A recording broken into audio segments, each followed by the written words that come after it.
Peace to you. I hope this finds you well. As a young man, I did quite a bit of stage acting, and there was occasion every now and again to be a cast member in a Shakespearean play. I never got Shakespeare. I never really got it. I took the jobs and I learned the dialogue, but I never got it. There was one occasion where I was in the play Romeo and Juliet, and I played the part of the prince who comes out and addresses the people because of all the skirmishing and stuff. Anyway, so within that play with Romeo and Juliet, there is a line that Juliet says, I may butcher it here, but a rose by any other name would smell as sweet. A rose by any other name would smell as sweet. I understand that to mean, even though Shakespeare is too much for me most of the time, I understand that line to mean you can call the rose whatever you want to call the rose. It's still going to smell as sweet.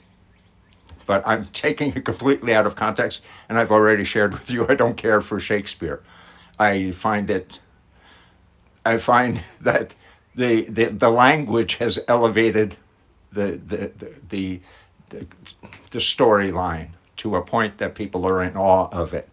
Although they are very good stories, and when the dialogue is broken down to portions that I could really grasp, then yes, it is well written. But it has to do with the language. All of this video has to do with the language.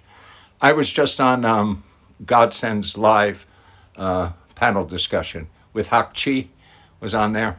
And Hak-Chi and I, have been going back and forth about a couple of years ago I heard him say he wasn't a Muslim, but he knows that the Quran is true, is the word of God. So that was a little confusing.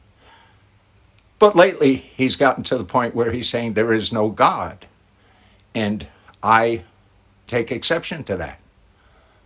Now, he's saying there is no God but Allah, based on what the Quran says. And he's described for me how he arrived at that understanding, and he's shared this with me. But here is my understanding. A rose will smell as sweet regardless of the name. To say that there is no God but Allah has opportunity to cause more mischief than good. For example, if you say that to a Christian, the Christian is going to say, oh, you want me to be a Muslim. Well, doesn't that create a bit of a problem? Or in the Old Testament, when it refers to God, it's not saying Allah. So doesn't that create a bit of a problem?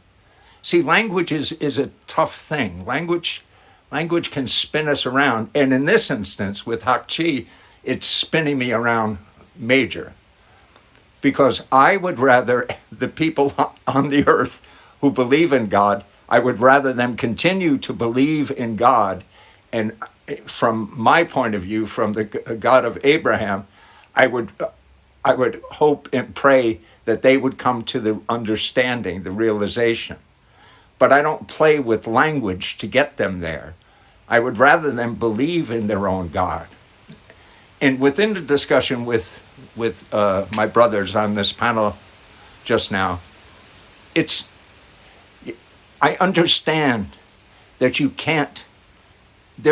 God is a concept. You can't get your mind around what God is. But I've called it God for most of my life. Now I'm led to the Quran, and the term is Allah, and I understand it as the God. So I understand it's consistent with my understanding. But to say that God does not exist, for what good does that do? See, a rose by any other name would smell as sweet. I would rather the person who, whatever you call your God, to believe in that.